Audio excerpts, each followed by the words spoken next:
The Prophet by Kahlil Gibran. Read by Parker Forrest Lewis. Al-Mustafa, the chosen and the beloved, who was a dawn unto his own day, had waited 12 years in the city of Orphalese for his ship that was to return and bear him back to the isle of his birth. And in the 12th year, on the 7th day of Elul, the month of reaping, he climbed the hill without the city walls and looked seaward, and he beheld his ship coming with the mist. Then the gates of his heart were flung open, and his joy flew far over the sea, and he closed his eyes and prayed in the silences of his soul. But as he descended the hill, a sadness came upon him, and he thought in his heart, "How shall I go in peace and without sorrow? Nay, not without a wound in the spirit shall I leave this city. Long were the days of pain I've spent within its walls, and long were the nights of aloneness. And who can depart from his pain and his aloneness without regret? Too many fragments of the spirit have I scattered in these streets, and too many are the children of my longing that walk naked among these hills. And I cannot withdraw from them without a burden and an ache. It is not a garment I cast off this day, but a skin that I tear with my own hands. Nor is it a thought I leave behind me, but a heart made sweet with hunger and with thirst. Yet I cannot tarry any longer. The sea that calls all things unto her calls me, and I must embark. For to stay, though the hours burn in the night, is to freeze and crystallize, and be bound in a mold. Fain would I take with me all that is here, but how shall I? A voice cannot carry the tongue and the lips that gave it wings. Alone must it seek the ether, and alone and without his nest shall the eagle fly across the sun. Now when he reached the foot of the hill, he turned again towards the sea, and he saw his ship approaching the harbor, and upon her prow the mariners, the men of his own land. And his soul cried out to them, and he said, "Sons of my ancient mother, you riders of the tides, how often have you sailed in my dreams, and now you come in my awakening, which is my deeper dream. Ready am I to go, and my eagerness with sails full set awaits the wind. Only another breath will I breathe in this still air, only another loving look cast backward, and then I shall stand among you, a seafarer among seafarers. And you, vast sea, sleepless mother, who alone are peace and freedom to the river and the stream, only another winding will this stream make. Only another murmur in this glade, and then shall I come to you, a boundless drop to a boundless ocean." And as he walked, he saw from afar men and women leaving their fields and their vineyards and hastening towards the city gates. And he heard their voices calling his name and shouting from field to field, telling one another of the coming of his ship. And he said to himself, "Shall the day of parting be the day of gathering? And shall it be said that my eve was in truth my dawn? And what shall I give unto him who has left his plough in mid-furrow? Or to him who has stopped the wheel of his winepress? Shall my heart become a tree heavy laden with fruit that I may gather and give unto them? And shall my desires flow like a fountain that I may fill their cups? Am I a harp that the hand of the mighty may touch me, or a flute that his breath may pass through me? A seeker of silences am I. And what treasures have I found in silences that I may dispense with confidence? If this is my day of harvest, in what fields have I sowed the seed, and in what unremembered seasons? If this indeed be the hour in which I lift up my lantern, it is not my flame that shall burn therein. Empty and dark shall I raise my lantern, and the guardian of the night shall fill it with oil, and he shall light it also." These things he said in words, but much in his heart remained unsaid, for he himself could not speak his deeper secret. And when he entered into the city, all the people came to meet him, and they were crying out to him as with one voice. And the elders of the city stood forth and said, "Go not yet away from us. A noontide have you been in our twilight, and your youth has given us dreams to dream. No stranger are you among us, nor a guest, but our son and our dearly beloved. Suffer not yet our eyes to hunger for your face." And the priests and the priestesses said unto him, "Let not the waves of the sea separate us now, and the years you have spent in our midst become a memory. You have walked among us a spirit, and your shadow has been a light upon our faces. Much have we loved you, but speechless was our love, and with veils has it been veiled. Yet now it cries aloud unto you, and would stand revealed before you. And ever has it been that love knows not its own depth until the hour of separation. And others came also and entreated him, but he answered them not. He only bent his head, and those who stood near saw his tears falling upon his breast. And he and the people proceeded towards the great square before the temple. And there came out of the sanctuary a woman whose name was Almitra, and she was a seeress. And he looked upon her with exceeding tenderness, for it was she who had first sought and believed in him when he had been but a day in their city. And she hailed him, saying, Prophet of God, in quest of the uttermost, long have you searched the distances for your ship. And now your ship has come, and you must needs go. Deep is your longing for the land of your memories, and the dwelling place of your greater desires, and our love would not bind you, nor our needs hold you. Yet this we ask, ere you leave us, that you speak to us and give us of your truth, and we will give it unto our children, and they unto their children, and it shall not perish. In your aloneness you have watched with our days, and in your wakefulness you have listened to the weeping and the laughter of our sleep. Now, therefore, disclose us to ourselves, and tell us all that has been shown you of that which is between birth and death. And he answered, People of Orphalese, of what can I speak save of that which is even now moving within your souls? Then said Almitra, Speak to us of love. And he raised his head and looked upon the people. And there fell a stillness upon them. And with a great voice he said, When love beckons to you, follow him, though his ways are hard and steep. And when his wings enfold you, yield to him, though the sword hidden among his pinions may wound you. And when he speaks to you, believe in him, though his voice may shatter your dreams as the north wind lays waste the garden. For even as love crowns you, so shall he crucify you. Even as he is for your growth, so is he for your pruning. Even as he ascends to your height and caresses your tenderest branches that quiver in the sun, so shall he descend to your roots and shake them in their clinging to the earth. Like sheaves of corn he gathers you unto himself. He threshes you to make you naked. He sifts you to free you from your husks. He grinds you to whiteness. He kneads you until you are pliant. And then he assigns you to his sacred fire, that you may become sacred bread for God's sacred feast. All these things shall love do unto you, that you may know the secrets of your heart, and in that knowledge become a fragment of life's heart. But if in your fear you would seek only love's peace and love's pleasure, then it is better for you that you cover your nakedness and pass out of love's threshing floor into the seasonless world where you shall laugh, but not all of your laughter, and weep, but not all of your tears. Love gives not but itself, and takes not but from itself. Love possesses not, nor would it be possessed. For love is sufficient unto love.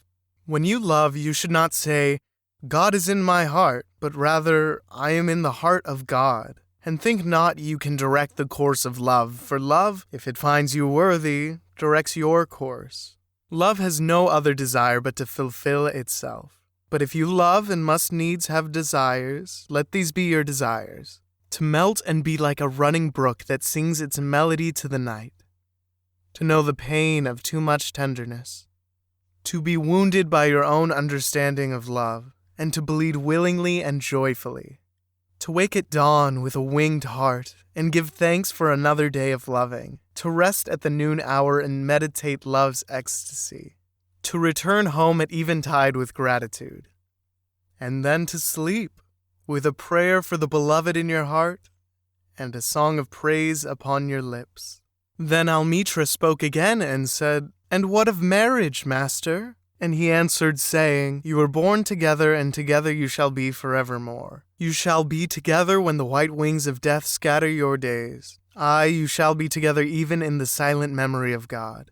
But let there be spaces in your togetherness, and let the winds of the heavens dance between you. Love one another, but make not a bond of love.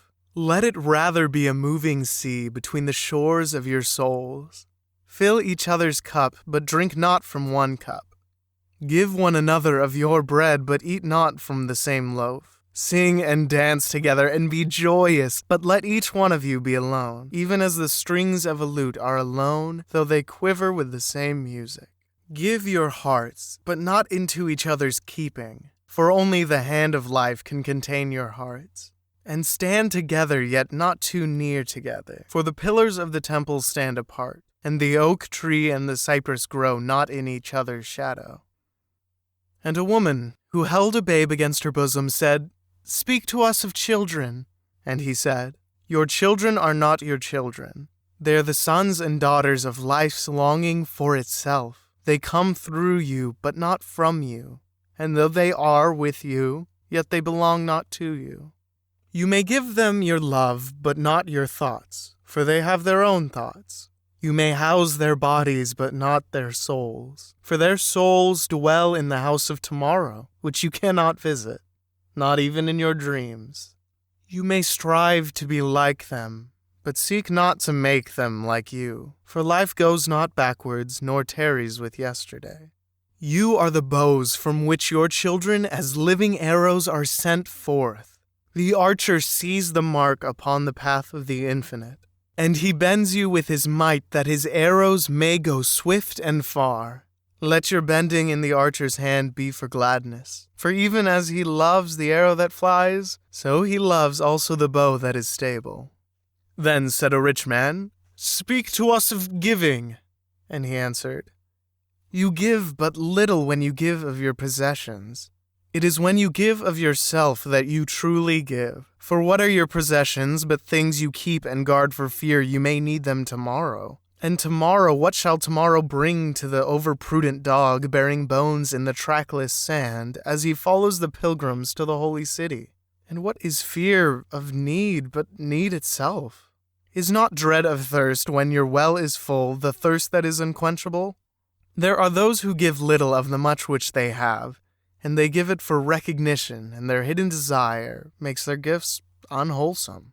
And there are those who have little and give it all. These are the believers in life, and the bounty of life, and their coffer is never empty.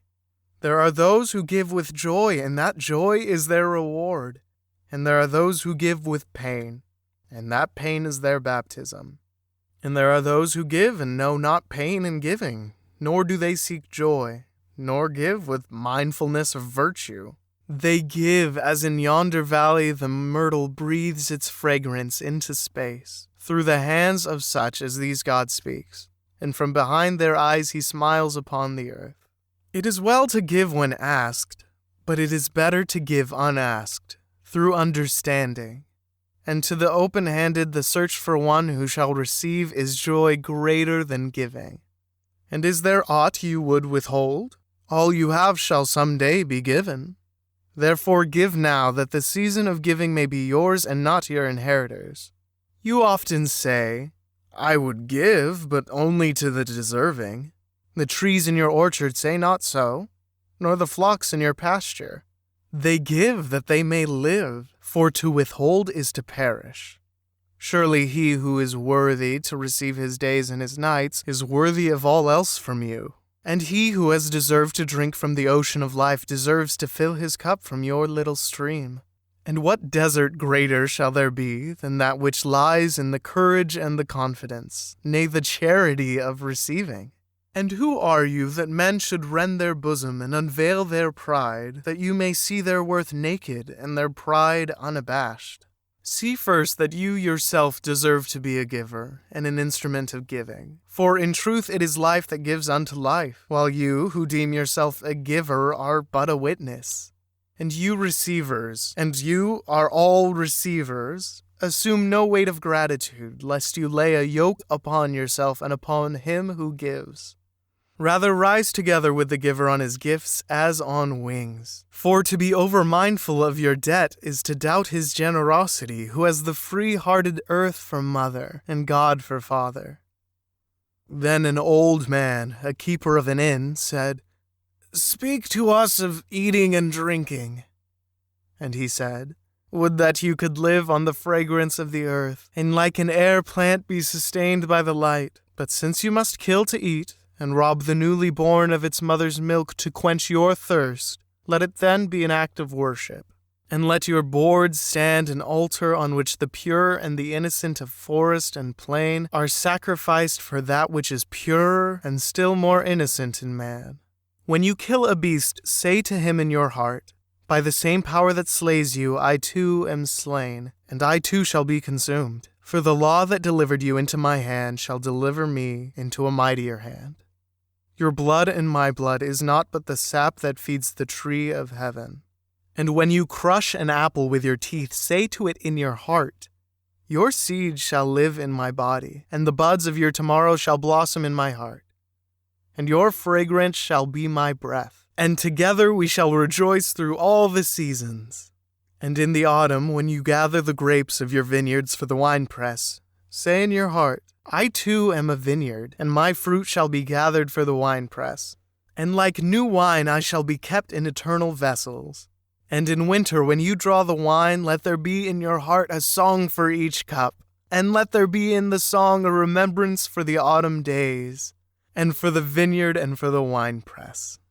Then a plowman said, Speak to us of work.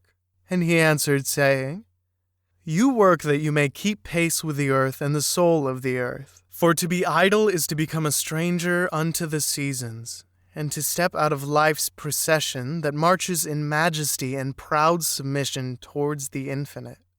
When you work, you are a flute through whose heart the whispering of the hour turns to music.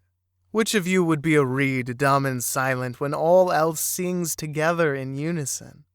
Always you have been told that work is a curse and labor a misfortune. But I say to you that when you work, you fulfill a part of earth's furthest dream, assigned to you when that dream was born. And in keeping yourself with labor, you are in truth loving life. And to love life through labor is to be intimate with life's inmost secret. But if you, in your pain, call birth an affliction and the support of the flesh a curse written upon your brow, then I answer that naught but the sweat of your brow shall wash away that which is written. You have been told also that life is darkness, and in your weariness you echo what was said by the weary. And I say that life is indeed darkness, save when there is urge. And all urge is blind, save when there is knowledge. And all knowledge is vain, save when there is work. And all work is empty, save when there is love. And when you work with love, you bind yourself to yourself, and to one another, and to God. And what is it to work with love? It is to weave the cloth with threads drawn from your heart, even as if your beloved were to wear that cloth. It is to build a house with affection, even as if your beloved were to dwell in that house. It is to sow seeds with tenderness and reap the harvest with joy, even as if your beloved were to eat that fruit. It is to change all things you fashion with the breath of your own spirit, and to know that all the blessed dead are standing about you and watching. Often have I heard you say, as if speaking in sleep, He who works in marble and finds the shape of his own soul in the stone is nobler than he who plows the soil. And he who seizes the rainbow to lay it on a cloth in the likeness of man is more than he who makes the sandals for our feet. But I say, not in sleep, but in the over-wakefulness of noontide, that the wind speaks not more sweetly to the giant oaks than to the last of all the blades of grass. And he alone is great who turns the voice of the wind into a song, made sweeter by his own loving. Work is love made visible. And if you cannot work with love, but only with distaste, it is better that you should leave your work and sit at the gate of the temple and take alms of those who work with joy. For if you bake bread with indifference, you bake a bitter bread that feeds but half man's hunger. And if you grudge the crushing of the grapes, you grudge distills a poison in the wine. And if you sing though as angels, and love not the singing, you muffle man's ears to the voices of the day and the voices of the night. Then a woman said, "Speak to us of joy and sorrow." And he answered, "Your joy is your sorrow unmasked, and the self-same well from which your laughter rises was oftentimes filled with your tears. And how else can it be? The deeper that sorrow carves into your being, the more joy you can contain. Is not the cup that holds your wine the very cup that was burned in the potter's oven? And is not the lute that soothes your spirit the very wood that was hollowed with knives? When you are joyous, look deep into your heart, and you shall find it is only that which has given you sorrow that is giving you joy. When you are sorrowful, look again in your heart, and you shall see that in truth you are weeping for that which has been your delight. Some of you say, joy is greater than sorrow, and others say, nay, sorrow is the greater. But I say unto you, they are inseparable. Together they come, and when one sits alone with you at your board, remember that the other is asleep upon your bed. Verily, you are suspended like scales between your sorrow and your joy. Only when you are empty are you at standstill and balanced. When the treasure keeper lifts you to weigh his gold and his silver, needs must your joy and your sorrow rise or fall. Then a mason came forth and said, Speak to us of houses. And he answered and said, Build of your imaginings a bower in the wilderness, ere you build a house within the city walls. For even as you have homecomings in your twilight, so has the wanderer in you, the ever distant and alone. Your house is your larger body. It grows in the sun and sleeps in the stillness of the night, and it is not dreamless. Does not your house dream? And dreaming leave this city for grove or hilltop? Would that I could gather your houses into my hand, and like a sower scatter them in forest and meadow. Would the valleys were your streets, and the green paths your alleys, that you might seek one another through vineyards, and come with the fragrance of the earth in your garments. But these things are not yet to be.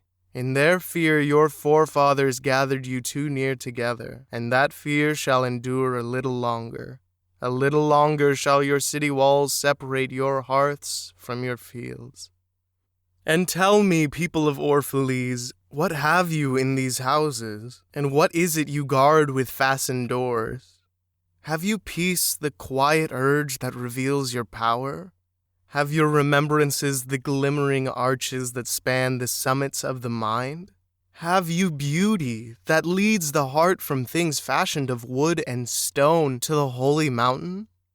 Tell me, have you these in your houses, or have you only comfort and the lust for comfort, that stealthy thing that enters the house a guest, and then becomes a host, and then a master? Aye, and it becomes a tamer, and with hook and scourge makes puppets of your larger desires. Though its hands are silken, its heart is of iron. It lulls you to sleep only to stand by your bed and jeer at the dignity of the flesh. It makes mock of your sound senses and lays them in thistledown like fragile vessels. Verily, the lust for comfort murders the passion of the soul, and then walks grinning in the funeral. But you, children of space, you restless in rest, you shall not be trapped nor tamed. Your house shall not be an anchor, but a mast.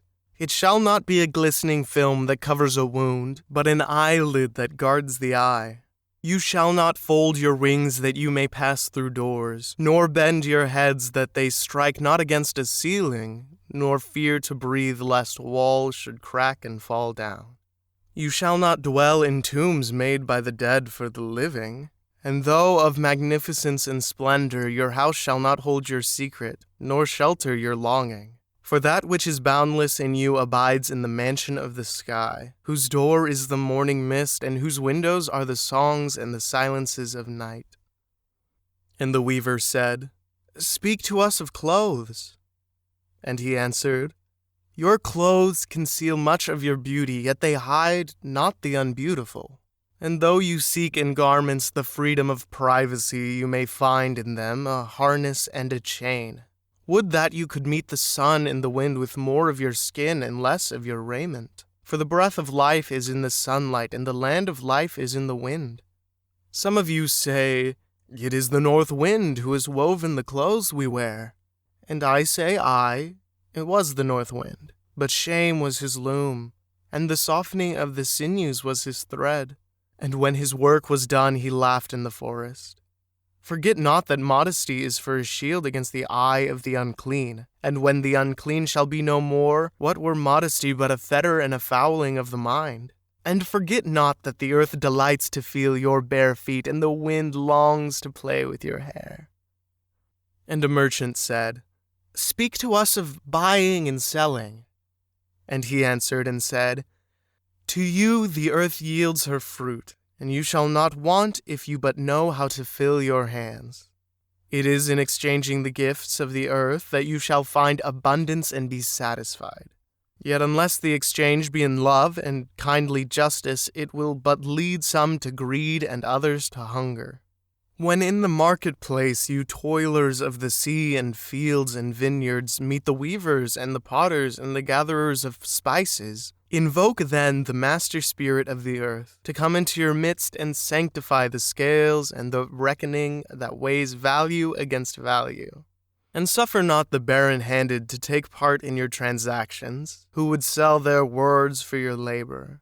To such men you should say, Come with us to the field, or go with our brothers to the sea and cast your net, for the land and the sea shall be bountiful to you even as to us. And if there come the singers and the dancers and the flute players, buy of their gifts also. For they too are gatherers of fruit and frankincense, and that which they bring, through fashions of dreams, is raiment and food for your soul. And before you leave the marketplace, see that no one has gone his way with empty hands. For the master spirit of the earth shall not sleep peacefully upon the wind till the needs of the least of you are satisfied. Then one of the judges of the city stood forth and said, Speak to us of crime and punishment. And he answered, saying, It is when your spirit goes wandering upon the wind that you, alone and unguarded, commit a wrong unto others and therefore unto yourself. And for that wrong committed must you knock and wait a while, unheeded at the gate of the blessed. Like the ocean is your God's self, it remains forever undefiled. And like the ether it lifts but the winged. Even like the sun is your God's self, it knows not the ways of the mole, nor seeks it the holes of the serpent. But your God's self dwells not alone in your being. Much in you is still man, and much in you is not yet man, but a shapeless pygmy that walks asleep in the mist, searching for its own awakening. And of the man in you would I now speak, for it is he and not your God's self, nor the pygmy in the mist, that knows crime and punishment of the crime. Oftentimes have I heard you speak of one who commits a wrong as though he were not one of you, but a stranger unto you, and an intruder upon your world. But I say that even as the holy and the righteous cannot rise beyond the highest which is in each one of you, so the wicked and the weak cannot fall lower than the lowest which is in you also. And as a single leaf turns not yellow, but with the silent knowledge of the whole tree, so the wrongdoer cannot do wrong without the hidden will of you all. Like a procession you walk together towards your God's self. You are the way and the wayfarers, and when one of you falls down, he falls for those behind him, a caution against the stumbling stone. Aye, and he falls for those ahead of him, who though faster and surer of foot, yet remove not from the stumbling stone. And this also, though the word lie heavy upon your hearts, the murdered is not unaccountable for his own murder, and the robbed is not blameless in being robbed. The righteous is not innocent of the deeds of the wicked, and the white-handed is not clean in the doings of the felon. Yea, the guilty is oftentimes the victim of the injured, and still more often the condemned is the burden-bearer for the guiltless and unblamed. You cannot separate the just from the unjust and the good from the wicked, for they stand together before the face of the sun, even as the black thread and the white are woven together. And when the black thread breaks, the weaver shall look into the whole cloth, and he shall examine the loom also. If any of you would bring to judgment the unfaithful wife, let him also weigh the heart of her husband in scales, and measure his soul with measurements. And let him who would lash the offender look upon the spirit of the offended. And if any of you would punish in the name of righteousness, and lay the axe unto the evil tree, let him to see its roots. And verily he will find the roots of the good and the bad, the fruitful and the fruitless, all entwined together in the silent heart of the earth. And you judges who would be just, what judgment pronounce you upon him who, though honest in the flesh, yet is a thief in spirit? What penalty lay you upon him who slays in the flesh, yet is himself slain in the spirit? And how prosecute you him who in action is a deceiver and an oppressor, yet who is also aggrieved and outraged? And how shall you punish those whose remorse is already greater than their misdeeds? Is not remorse the justice which is administered by that very law which you would fain serve? Yet you cannot lay remorse upon the innocent, nor lift it from the heart of the guilty. Unbidden shall it call in the night that men may wake and gaze upon themselves. And you who would understand justice, how shall you unless you look upon all deeds in the fullness of light? Only then shall you know that the erect and the fallen are but one man standing in twilight between the night of his pygmy self and the day of his God self, and that the cornerstone of the temple is not higher than the lowest stone in its foundation. Then a lawyer said, "But what of our laws, master?" And he answered, "You delight in laying down laws, yet you delight more in breaking them. Like children playing by the ocean who build sand towers with constancy and then destroy them with laughter. But while you build your sand towers, the ocean brings more sand to the shore, and when you destroy them, the ocean laughs with you. Verily, the ocean laughs always with the innocent. But what of those to whom life is not an ocean, and man-made laws are not sand towers, but to whom life is a rock, and the law a chisel with which they would carve it into their own likeness? What of the cripple who hates dancers? What of the ox who loves his yoke and deems the elk and deer of the forest stray and vagrant things? What of the old serpent who cannot shed his skin and calls all others naked and shameless? And of him who comes early to the wedding feast, and when overfed and tired goes his way, saying that all feasts are violations, and all feasters lawbreakers? What shall I say of these save that they too stand in the sunlight, but with their backs to the sun? They see only their shadows, and their shadows are their laws. And what is the sun to them but a caster of shadows? And what is it to acknowledge the laws but to stoop down and trace their shadows upon the earth? But you who walk facing the sun, what images drawn on the earth can hold you? You who travel with the wind, what weather vane shall direct your course? What man's law shall bind you if you break your yoke, but upon no man's prison door? What laws shall you fear if you dance, but stumble against no man's iron chains? And who is he that shall bring you to judgment if you tear off your garment, yet leave it in no man's path? People of Orphalese, you can muffle the drum, you can loosen the strings of the lyre, but who shall command the skylark not to sing? And an orator said, "Speak to us of freedom." And he answered, "At the city gate and by your fireside, I have seen you prostrate yourself and worship your own freedom, even as slaves humble themselves before a tyrant and praise him though he slays them. Aye, in the grove of the temple and in the shadow of the citadel, I have seen the freest among you wear their freedom as a yoke and a handcuff, and my heart bled within me. For you can only be free when even the desire of seeking freedom becomes a harness to you. And when you cease to speak of freedom as a goal and a fulfillment, you shall be free indeed when your days are not without a care, nor your nights without a want and a grief, but rather when these things girdle your life, and yet you rise above them naked and unbound. And how shall you rise beyond your days and nights unless you break the change which you at the dawn of your understanding have fastened around your noon hour? In truth, that which you call freedom is the strongest of these chains, though its links glitter in the sun and dazzle your eyes. And what is it but fragments of your own self you would discard that you may become free? If it is an unjust law you would abolish, That law was written with your own hand upon your own forehead.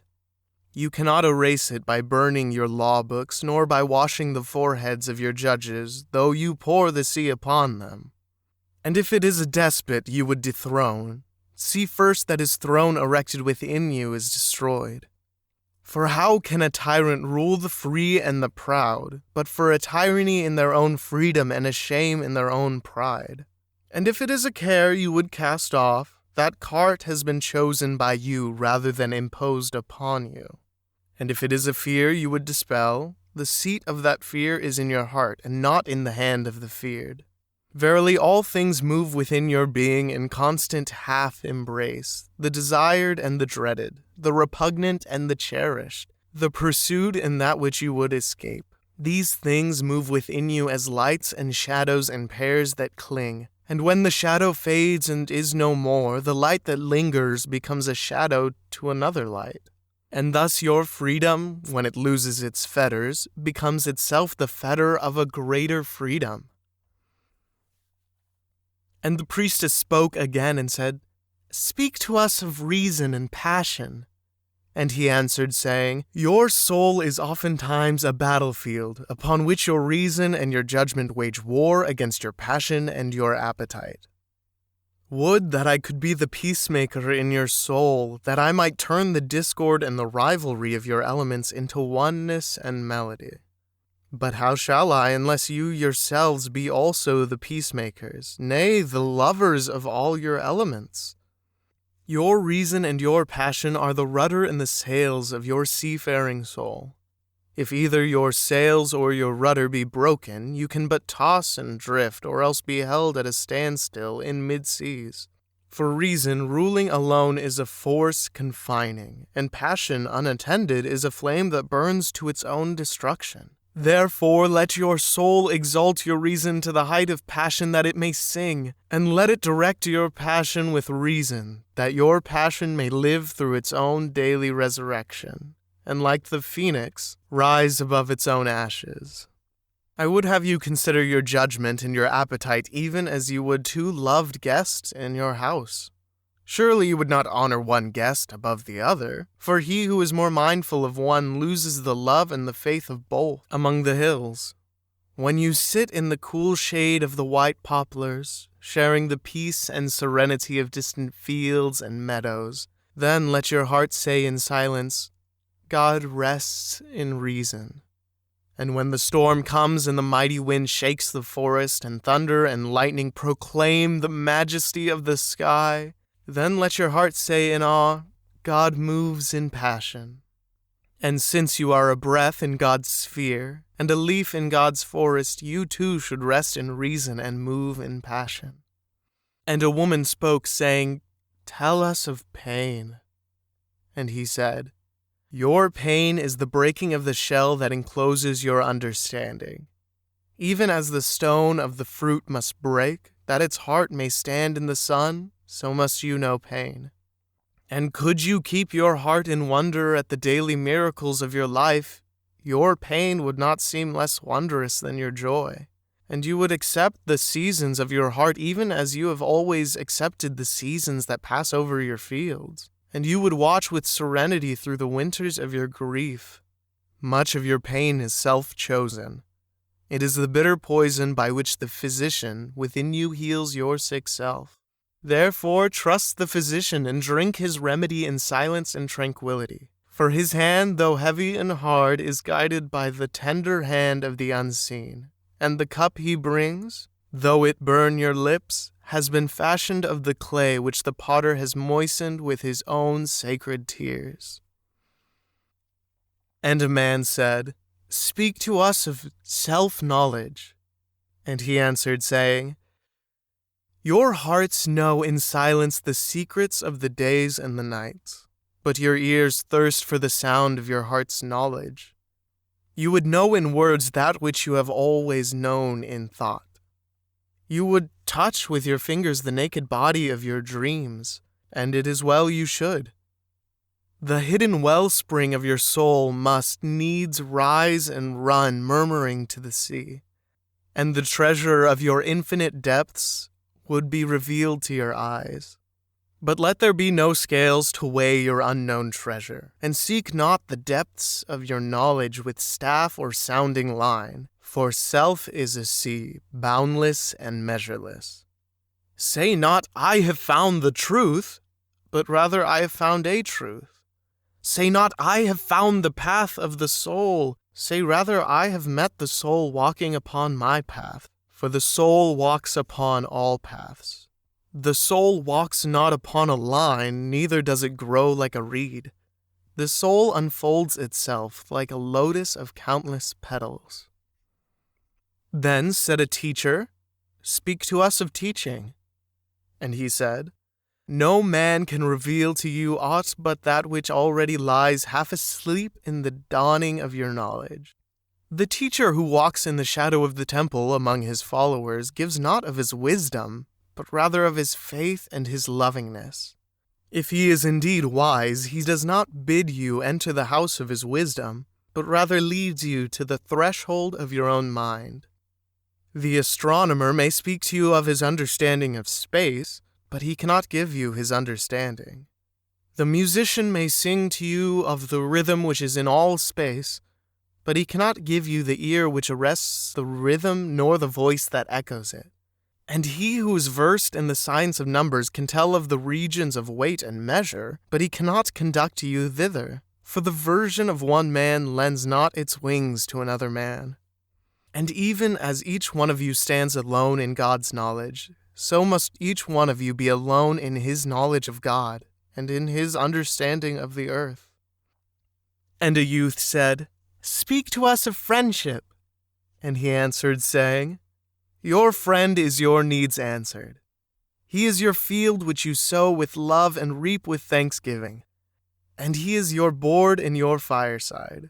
For you come to him with your hunger, and you seek him for peace. When your friend speaks his mind, you fear not the nay in your own mind, nor do you withhold the I. And when he is silent, your heart ceases not to listen to his heart. For without words in friendship, all thoughts, all desires, all expectations are born and shared with joy that is unacclaimed. When you part from your friend, you grieve not, for that which you love most in him may be clearer in his absence, as the mountain to the climber is clearer from the plain. And let there be no purpose in friendship save the deepening of the spirit. For love that seeks aught but the disclosure of its own mystery is not love, but a net cast forth, and only the unprofitable is caught. And let your best be for your friend. If he must know the ebb of your tide, let him know its flood also. For what is your friend that you should seek him with hours to kill? Seek him always with hours to live, for it is his to fill your need, but not your emptiness. And in the sweetness of friendship let there be laughter and sharing of pleasures. For in the dew of little things the heart finds its morning and is refreshed. And then a scholar said, Speak to us of talking. And he answered, saying, You talk when you cease to be at peace with your thoughts. And when you can no longer dwell in the solitude of your heart, you live in your lips, and sound is a diversion and a pastime. And in much of your talking, thinking is half murdered. For thought is a bird of space, that in a cage of words may indeed unfold its wings, but cannot fly. There are those among you who seek the talkative through fear of being alone. The science of aloneness reveals to their eyes their naked selves, and they would escape. And there are those who talk, and without knowledge or forethought reveal a truth which they themselves do not understand. And there are those who have the truth within them, but they tell it not in words. In the bosom of such as these the Spirit dwells in rhythmic silence. When you meet your friend on the roadside or in the marketplace, let the Spirit in you move your lips and direct your tongue. Let the voice within your voice speak to the ear of his ear. For his soul will keep the truth of your heart as the taste of the wine is remembered, when the color is forgotten and the vessel is no more. And an astronomer said, Master, what of time? And he answered, You would measure time, the measureless and the immeasurable. You would adjust your conduct and even direct the course of your spirit according to hours and seasons. Of time you would make a stream upon whose bank you would sit and watch its flowing. Yet the timeless in you is aware of life's timelessness and knows that yesterday is but today's memory and tomorrow is today's dream. And that which sings and contemplates in you is still dwelling within the bounds of that first moment which scattered the stars into space. Who among you does not feel that his power to love is boundless?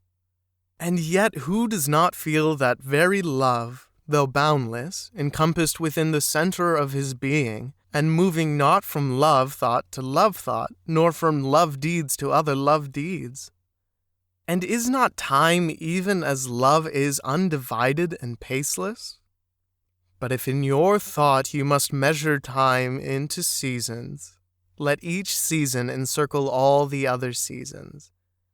And let today embrace the past with remembrance and the future with longing.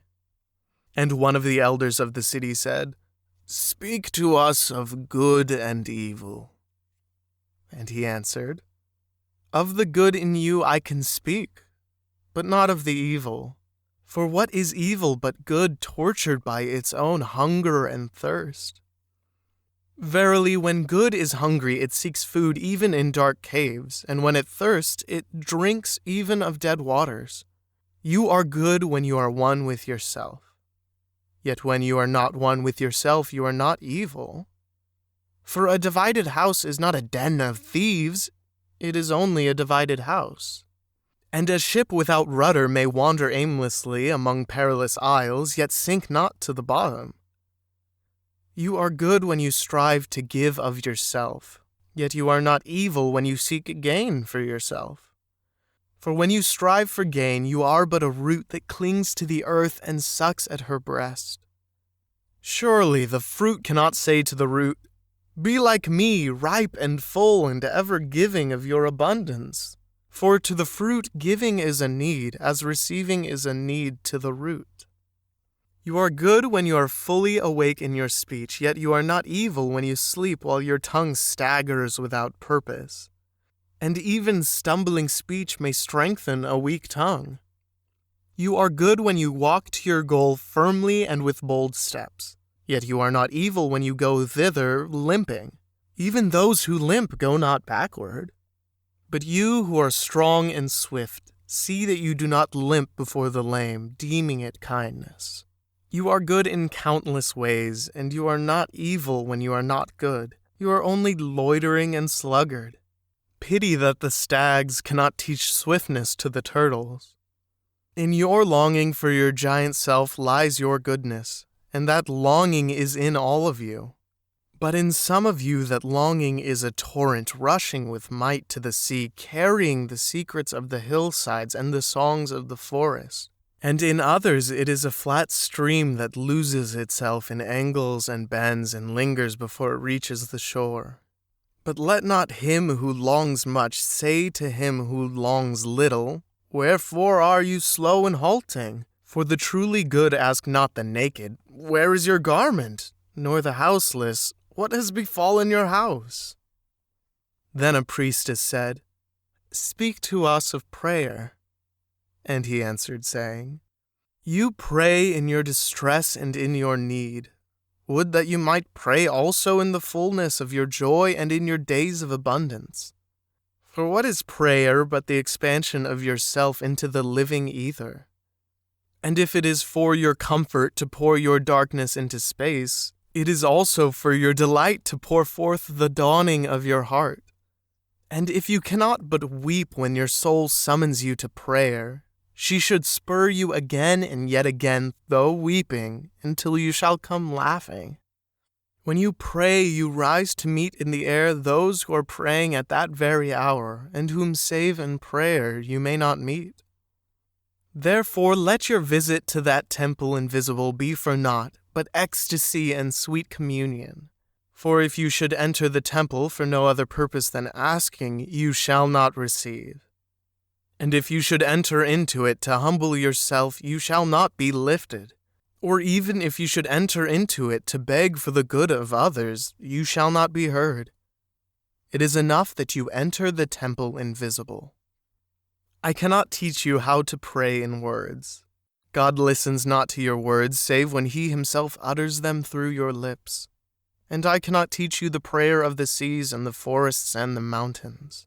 But you who are born of the mountains and the forest and the seas can find their prayer in your heart. And if you but listen in the stillness of the night, you shall hear them saying in silence, Our God, who art our winged self, it is thy will in us that willeth. It is thy desire in us that desireth. It is thy urge in us that would turn our nights, which are thine, into days which are thine also. We cannot ask thee for aught, for thou knowest our needs before they are born in us. Thou art our need, and in giving us more of thyself, thou givest us all. Then a hermit, who visited the city once a year, came forth and said, Speak to us of pleasure. And he answered, saying, Pleasure is a freedom song, but it is not freedom. It is the blossoming of your desires, but it is not their fruit. It is a depth calling unto a height, but it is not the deep nor the high. It is the caged taking wing, but it is not space encompassed. Aye, in very truth, pleasure is a freedom song, and I fain would have you sing it with fullness of heart, yet I would not have you lose your hearts in the singing. Some of your youth seek pleasure as if it were all, and they are judged and rebuked. I would not judge nor rebuke them. I would have them seek. For they shall find pleasure, but not her alone. 7 are her sisters, and the least of them is more beautiful than pleasure. Have you not heard of the man who was digging in the earth for roots and found a treasure?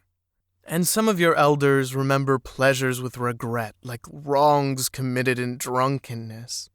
But regret is the beclouding of the mind and not its chastisement. They should remember their pleasures with gratitude, as they would the harvest of a summer. Yet, if it comforts them to regret, let them be comforted. And there are among you those who are neither young to seek nor old to remember, and in their fear of seeking and remembering they shun all pleasures, lest they neglect the Spirit or offend against it. But even in their foregoing is their pleasure, and thus they too find a treasure, though they dig for roots with quivering hands. But tell me, who is he that can offend the Spirit? Shall the nightingale offend the stillness of the night, or the firefly the stars? And shall your flame or your smoke burden the wind? Think you the Spirit is a still pool which you can trouble with a staff? Oftentimes in denying yourself pleasure, you do but store the desire in the recesses of your being. Who knows but that which seems omitted today waits for tomorrow? Even your body knows its heritage and its rightful need and will not be deceived. And your body is the harp of your soul, and it is yours to bring forth sweet music from it or confused sounds. And now you ask in your heart, how shall we distinguish that which is good in pleasure from that which is not good?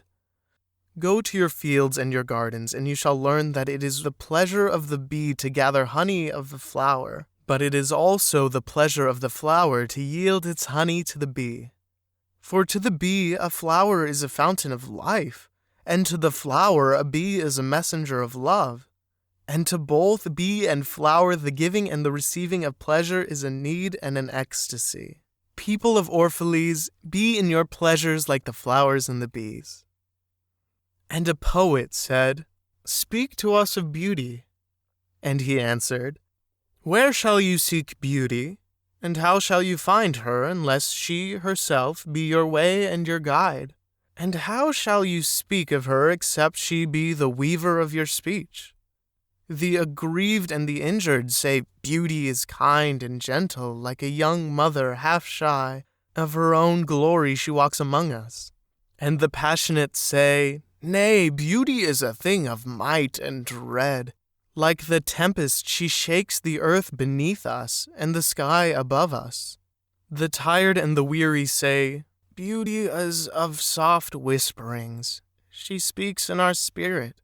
Her voice yields to our silences like a faint light that quivers in fear of the shadow. But the restless say, "We have heard her shouting among the mountains, and with her cries came the sound of hoofs and the beating of wings and the roaring of lions." At night the watchmen of the city say, "Beauty shall rise with the dawn from the east." And at noontide the toilers and the wayfarers say, "We have seen her leaning over the earth from the windows of the sunset." In winter, say the snow-bound, "She shall come with the spring leaping upon the hills." And in the summer heat the reapers say, "We have seen her dancing with the autumn leaves, and we saw a drift of snow in her hair." All these things have you said of beauty.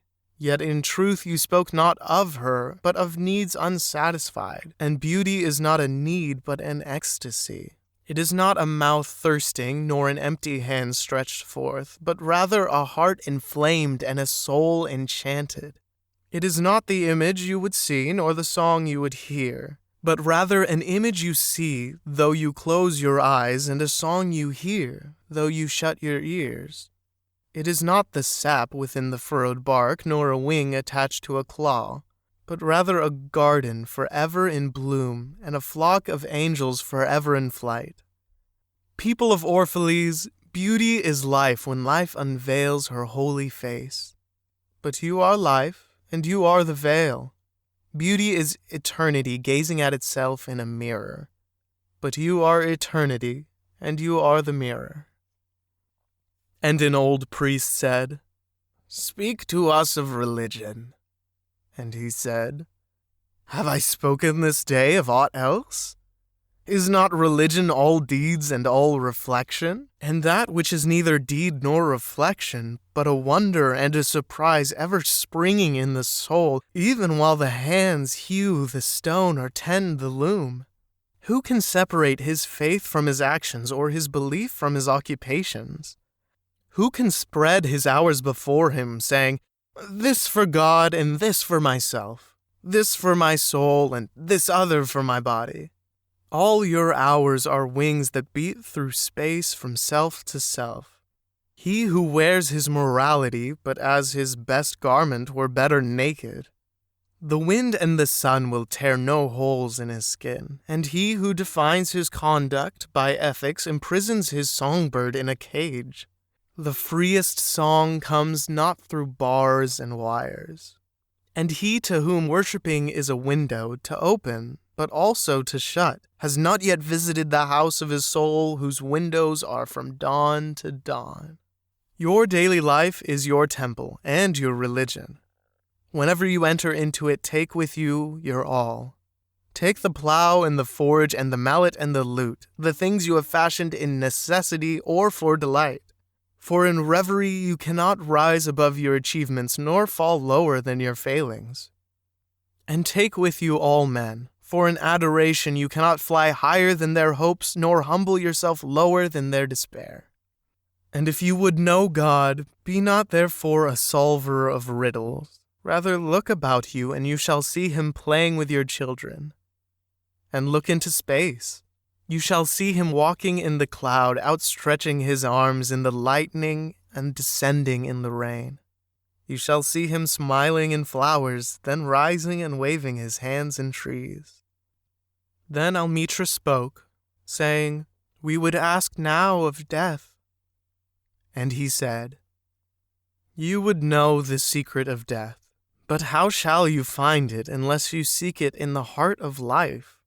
The owl whose night-bound eyes are blind unto the day cannot unveil the mystery of light. If you would indeed behold the spirit of death, open your heart wide unto the body of life. For life and death are one, even as the river and the sea are one. In the depth of your hopes and desires lies your silent knowledge of the beyond. And like seeds dreaming beneath the snow, your heart dreams of spring. Trust the dreams, for in them is hidden the gate to eternity. Your fear of death is but the trembling of the shepherd when he stands before the king whose hand is to be laid upon him in honor. Is the shepherd not joyful beneath his trembling, that he shall wear the mark of the king? Yet is he not more mindful of his trembling? For what is it to die but to stand naked in the wind and to melt into the sun? And what is it to cease breathing but to free the breath from its restless tides, that it may rise and expand and seek God unencumbered? Only when you drink from the river of silence shall you indeed sing. And when you have reached the mountain top, then you shall begin to climb. And when the earth shall claim your limbs, then shall you truly dance. And now it was evening.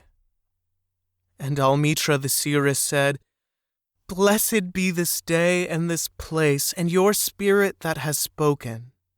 And he answered, Was it I who spoke? Was I not also a listener? Then he descended the steps of the temple, and all the people followed him. And he reached his ship and stood upon the deck. And facing the people again, he raised his voice and said, People of Orphalese, the wind bids me leave you. Less hasty am I than the wind, yet I must go. We wanderers, ever seeking the lonelier way, begin no day where we have ended another day. And no sunrise finds us where sunset left us. Even while the earth sleeps, we travel. We are the seeds of the tenacious plant, and it is in our ripeness and our fullness of our heart that we are given to the wind and are scattered.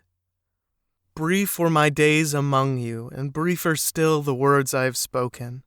But should my voice fade in your ears and my love vanish in your memory, then I will come again. And with a richer heart and lips more yielding to the Spirit will I speak. Yea, I shall return with the tide, and though death may hide me, and the greater silence enfold me, yet again will I seek your understanding. And not in vain will I seek. If aught I have said is truth, that truth shall reveal itself in a clearer voice, and in words more kin to your thoughts. I go with the wind, people of Orphalese, but not down into emptiness. And if this day is not a fulfillment of your needs and my love, then let it be a promise till another day. Man's needs change, but not his love, nor his desire that his love should satisfy his needs. Know, therefore, that from the greater silence I shall return. The mist that drifts away at dawn, leaving but dew in the fields, shall rise and gather into a cloud, then fall down in rain. And not unlike the mist have I been. In the stillness of the night I have walked in your streets, and my spirit has entered your houses. And your heartbeats were in my heart, and your breath was upon my face, and I knew you all. I knew your joy and your pain, and in your sleep your dreams were my dreams. And oftentimes I was among you, a lake among the mountains. I mirrored the summits in you and the bending slopes, and even the passing flocks of your thoughts and your desires. And to my silence came the laughter of your children in streams, and the longing of your youths in rivers. And when they reached my depth, the streams and the rivers ceased not yet to sing. But sweeter still than laughter and greater than longing came to me. It was the boundless in you, the vast man in whom you are all but cells and sinews. He in whose chant all your singing is but a soundless throbbing. It is in the vast man that you are vast, and in beholding him that I beheld you and loved you. For what distances can love reach that are not in that vast sphere? What visions, what expectations, and what presumptions can outsoar that flight? Like a giant oak tree covered with apple blossoms is the vast man in you. His might binds you to the earth, his fragrance lifts you into space, and in his durability you are deathless. You have been told that, even like a chain, you are as weak as your weakest link. This is but half the truth. You are also as strong as your strongest link. To measure you by your smallest deed is to reckon the power of ocean by the frailty of its foam. To judge you by your failures is to cast blame upon the seasons for their inconsistency. Aye, you are like an ocean, and though heavy-grounded ships await the tide upon your shores, yet even like an ocean you cannot hasten your tides. And like the seasons you are also, and though in your winter you deny your spring, yet spring reposing within you smiles in her drowsiness and is not offended. Think not I say these things in order that you may say the one to the other, "He praised us well. He saw but the good in us." I only speak to you in words of that which you yourselves know in thought. And what is word knowledge but a shadow of wordless knowledge? Your thoughts and my words are waves from a sealed memory that keeps records of our yesterdays, and of the ancient days when the earth knew not us nor herself, and of nights when earth was upwrought with confusion. Wise men have come to you to give you of their wisdom. I came to take of your wisdom, and behold, I have found that which is greater than wisdom. It is a flame spirit in you ever gathering more of itself, while you, heedless of its expansion, bewail the withering of your days. It is life in quest of life in bodies that fear the grave. There are no graves here. These mountains and plains are a cradle and a stepping stone. Whenever you pass by the field where you have laid your ancestors, look well thereupon, and you shall see yourselves and your children dancing hand in hand. Verily, you often make merry without knowing.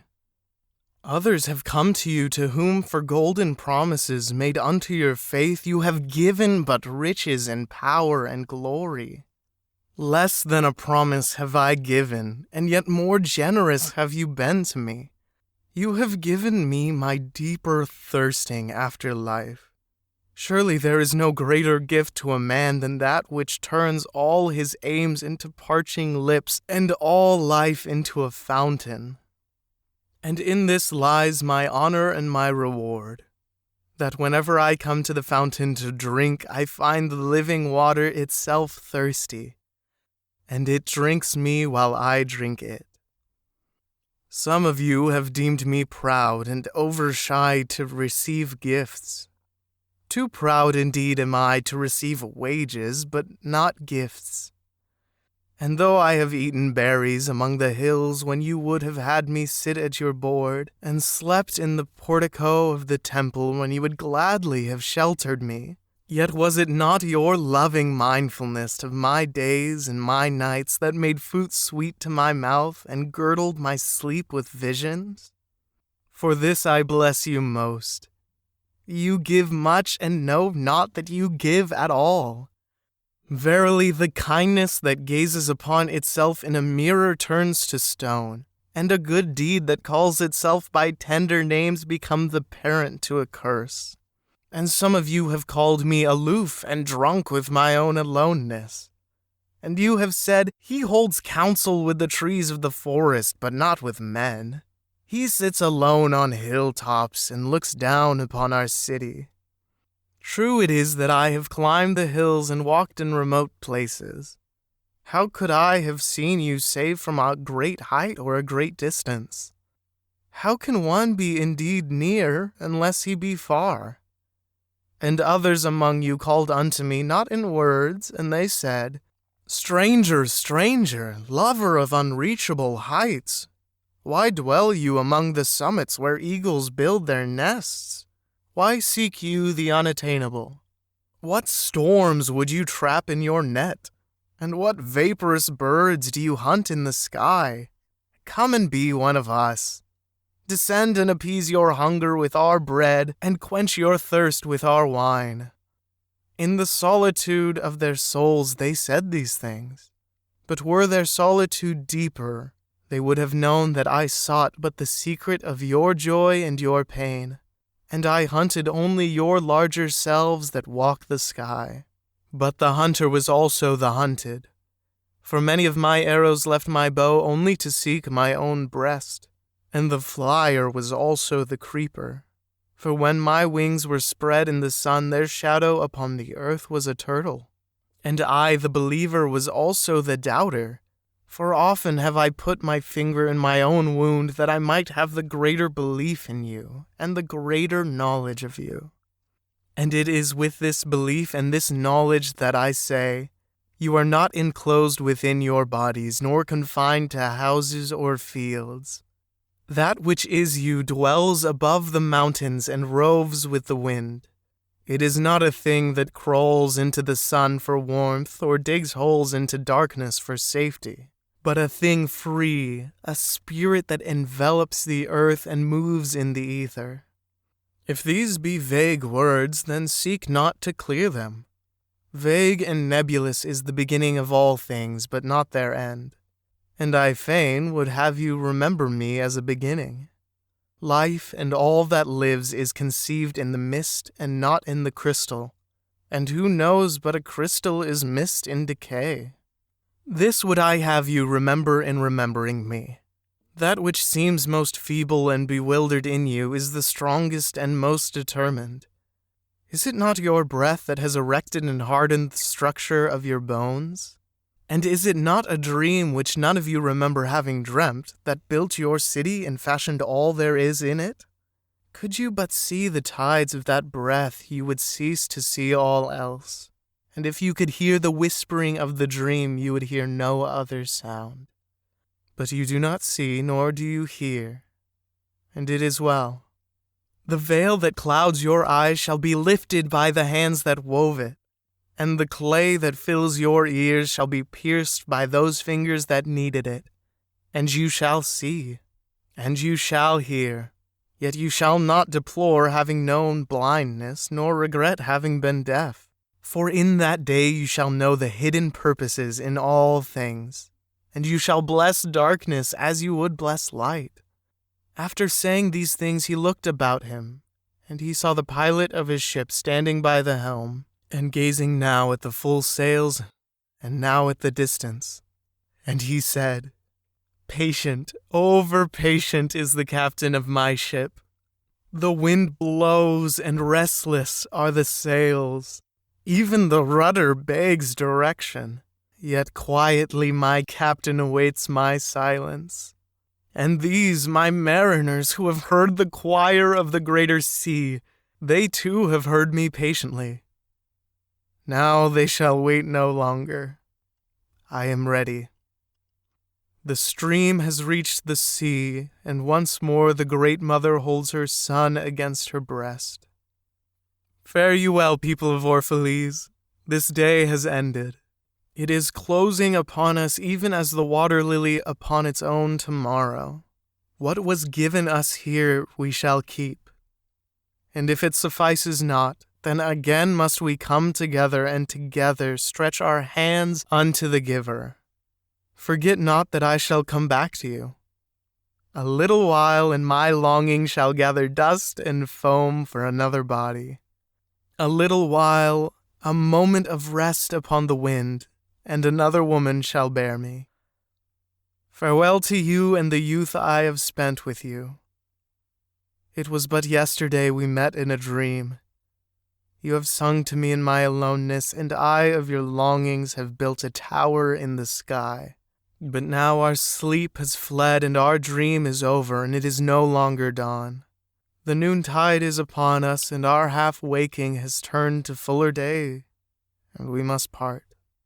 If in the twilight of memory we should meet once more, we shall speak again together, and you shall sing to me a deeper song. And if our hands should meet in another dream, we shall build another tower in the sky. So saying, he made a signal to the seamen, and straightway they weighed anchor, and cast the ship loose from its moorings, and they moved eastward.